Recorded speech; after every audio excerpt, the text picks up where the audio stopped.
تلبية لنداء مراجعنا العظام وقادتنا، وعلى رأسهم وفي مقدمتهم السيد رئيس الوزراء القائد العام للقوات المسلحة، وكذلك السيد رئيس هيئة الحج الشعبي، وبطلب من الحكومة السورية.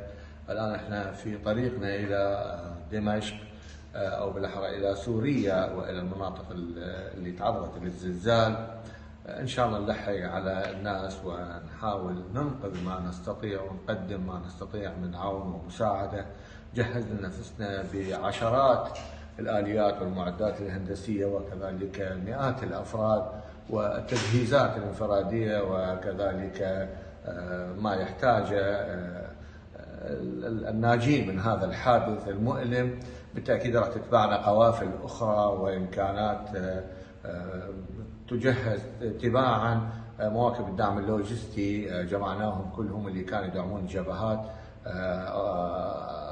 يتبعونا إن شاء الله ويجهزون أهلنا في سوريا، في تركيا، في العراق، المناطق المحاذية لحدودنا مع سوريا وتركيا.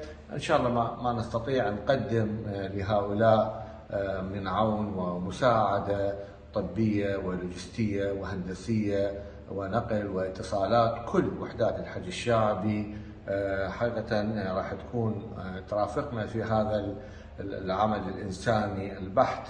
الحج الشعبي كبقية مؤلفات شعبنا، العتبات المقدسة، المكاتب العلماء، الأعلام، كذلك الهلال الأحمر، منظمات المجتمع المدني، الأخوة الإعلاميين، الجميع حقيقة رتل كبير طويل. إن شاء الله راح نروح هناك ونقدم العون والمساعدة لأهلنا في سوريا.